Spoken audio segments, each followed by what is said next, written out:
Adliya vaziri, Koreya xalqaro hamkorlik agentligining O'zbekistondagi vakolatxonasi rahbari hamda Toshkent davlat yuridik universiteti rektori o'rtasida uchrashuv o'tkazildi. Unda O'zbekistonda sun'iy intellektga asoslangan yuridik xizmatlar uchun muhit yaratish va salohiyatni rivojlantirish loyihasini amalga oshirish bo'yicha muhokama bayonnomasi imzolandi. Ushbu kelishuvning ahamiyati haqida. 우선 선정해 주셔서 감사하고요. Adliya vazirligi Toshkent davlat yuridik universiteti va Koyko tomonidan imzolangan mazkur muhokamalar bayonnomasi 14,5 million AQSh dollari miqdoridagi loyihaning rasmiy boshlanishini anglatuvchi tarixiy hujjatdir. Ushbu hujjatning Vazirlar Mahkamasining rasmiy ma'qullovidan so'ng imzolangani uning ahamiyatini yanada oshiradi. Bu o'z navbatida O'zbekiston hukumatining mazkur tashabbusga nisbatan qat'iy siyosiy irodasi va mustahkam institutsional qo'llab-quvvatlovi mavjudligini yaqqol namoyon etadi.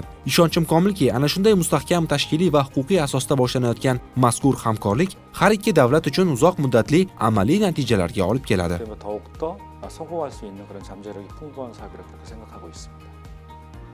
Loyihaning O'zbekiston milliy taraqqiyot strategiyasi bilan uyg'unligi haqida. 근본에 우리 Mazkur loyiha shunchaki ikki tomonlama hamkorlik tashabbusi emas. U O'zbekiston hukumati tomonidan belgilab berilgan milliy taraqqiyot ustuvor yo'nalishlari bilan bevosita uyg'unlashadi. Prezident Shavkat Mirziyoyev tomonidan ilgari surilgan Yangi O'zbekiston 2030 strategiyasida qonun ustuvorligini mustahkamlash va davlat xizmatlarini raqamli transformatsiya qilish ustuvor vazifalar sifatida belgilangan. Shuningdek, sun'iy intellekt texnologiyalarini rivojlantirish strategiyasi hamda sud-huquq sohasini raqamlashtirishga oid prezident hujjatlari ushbu yo'nalishni izchil mustahkamlab bormoqda. Koyka mazkur jarayonga tashqi kun tartibini taklif etish uchun emas, balki O'zbekiston tomonidan allaqachon belgilab qo'yilgan strategik yo'nalishni Koreya Respublikasining amaliy tajribasi bilan boyitish uchun qo'shilmoqda. Ayni shu jihat ushbu hamkorlikning aniq va barqaror natijalar berishini ta'minlaydi deb hisoblayman. 좀 더 원활하고 한국의 경험이 Loyiha doirasida kutilayotgan o'zgarishlar va kelgusi rejalar haqida. 좋은 말씀입니다. 이 사업을 Ushbu loyihaning eng asosiy maqsadi huquq sohasini endi faqat tor doiradagi mutaxassislar uchun tushunarli bo'lgan yo'nalish sifatida emas, balki har bir fuqaro foydalana oladigan ochiq jamoat manbaiga aylantirishdan iborat. 2026-2030 yillar davomida sun'iy intellekt asosidagi integratsiyalashgan huquqiy xizmatlar platformasi yaratiladi. Aholining ehtiyojmand va himoyaga muhtoj qatlamlari uchun sun'iy intellekt asosidagi huquqiy maslahat xizmatlari takomillashtiriladi. Shuningdek, raqamli davr talablariga javob beradigan yangi avlod huquqshunos kadrlari tayyorlanadi. Qonun hujjatlari, sud amaliyoti va ilmiy huquqiy materiallar yagona raqamli platformada integratsiya qilingach, O'zbekiston fuqarolari o'z huquq va manfaatlarini hatto oddiy smartfon orqali ham himoya qilish imkoniyatiga ega bo'ladilar. Men bu jarayonni huquqiy xizmatlarni demokratizatsiya qilish deb atagan bo'lardim. O'zbekiston bilan birgalikdagi hamkorlik yo'li haqida. 법무부는 저희 Koyka bu yerga Koreya tajribasini bir tomonlama tarzda taqdim etish uchun kelmagan. Biz ushbu loyihaga O'zbekistonda mavjud tajriba, yutuq va salohiyatni chuqur hurmat qilgan holda birgalikda yangi yechimlarni izlashga qaratilgan sheriklik ruhida yondashamiz. Chunki taraqqiyotning yagona universal modeli mavjud emas. Har bir mamlakatning o'z yo'li, o'z tajribasi va o'z sur'ati bo'ladi. O'zbekiston ham bundan mustasno emas. Koyka ushbu jarayonda o'z tajribasi bilan foydali hissa qo'shishga intiladi. Shu bilan birga biz ham mazkur hamkorlik orqali O'zbekistonning boy tajribasidan ko'p narsani o'rganamiz deb ishonamiz. Shu bilan birga biz ham mazkur hamkorlik orqali O'zbekistonning boy tajribasidan ko'p narsani o'rganamiz deb ishonamiz.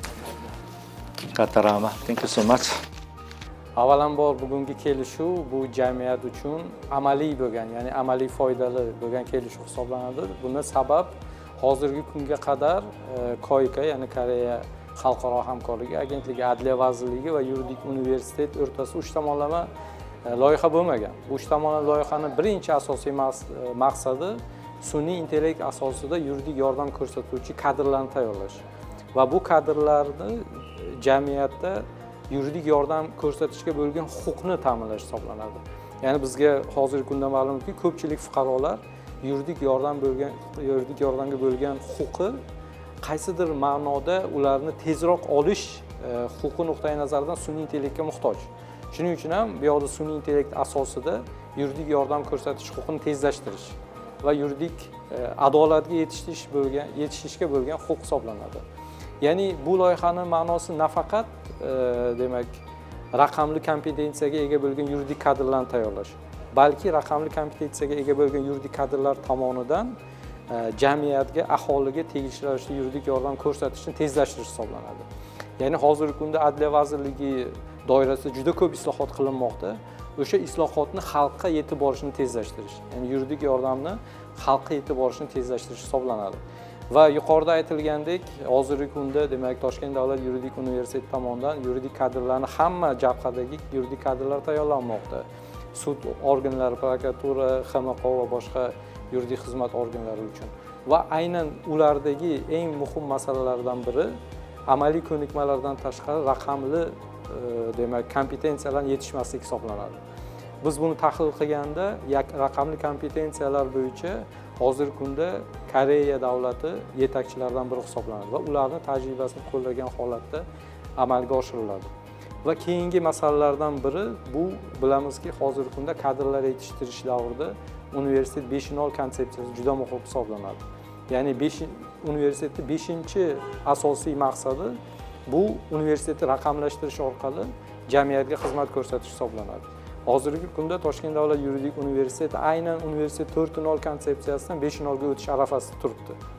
Va shu nuqtai nazardan Koykani mazkur loyihasi biz uchun juda muhim hisoblanadi. Ya'ni biz tayyorlayotgan kadrlar u demak adliya tizimida, boshqa demak huquqni muhofaza qiluvchi organlar tizimida bo'ladimi? Ular raqamli kompetensiyalarga ega bo'lgan holatda jamiyatga xizmat ko'rsatish va jamiyatdagi huquqiy muammolarni tezroq yechish, axborot texnologiyalar yordamida yechish hisoblanadi. Lekin bu bilan bir narsani hisobga olish kerak. Sun'iy intellekt huquqiy muammoga nuqta qo'ya olmaydi. Baribir insonning omili muhim bu yoqda, ya'ni inson oxirida nuqta qo'yadi, lekin sun'iy intellekt yengillashtiradi. Shu konsepsiya asosida yuridik kadrlarni yetishtirish hisoblanadi. Asosiy loyihaning maqsadi va demak yuqorida aytdik, bu amaliy loyiha. Amaliy loyiha bo'lganligi uchun demak bu yoqda yuridik universitet va adliya vazirligi ichidagi strukturalar raqamlashtirish nuqtai nazaridan qaytib ko'rib chiqiladi. Oddiy misol Toshkent davlat yuridik universitetida demak hozirgi kunda registrator ofis mavjud, talabalarga xizmat ko'rsatadigan ofis. O'sha talabalarga xizmat ko'rsatadigan ofisning 85 ta xizmat mavjud bo'lgan bo'lsa, o'shandan demak 70 dan ortiq xizmat elektronlashtirilgan. Lekin ularga sun'iy intellekt hali joriy etilmagan. O'shani sun'iy intellekt joriy etish orqali xizmat ko'rsatish bu demak inson faktorini kamaytiradi.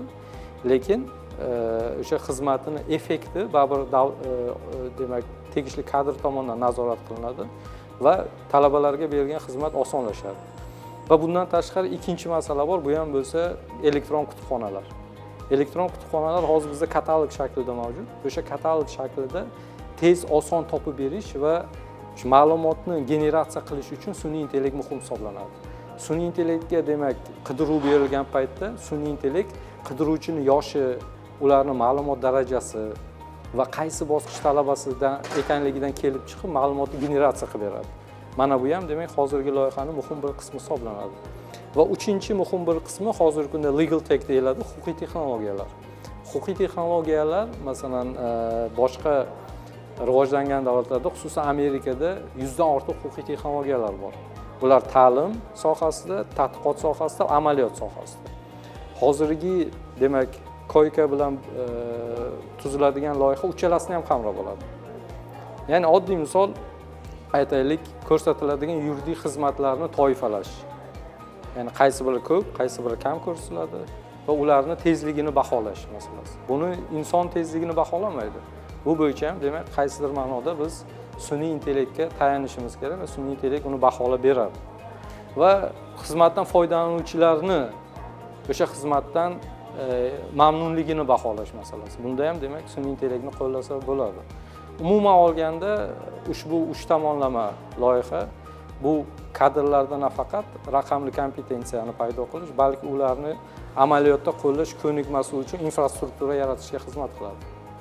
Ya'ni kutubxonadan tortib toki amaliyotda o'sha tegishli yordamni baholagan, yuridik yordamni, yuridik xizmatni baholovchi bir platformalar, samaradorligini baholovchi platformalarni yaratishgacha bo'lgan jarayonni demak raqamlashtirish nazarda tutiladi.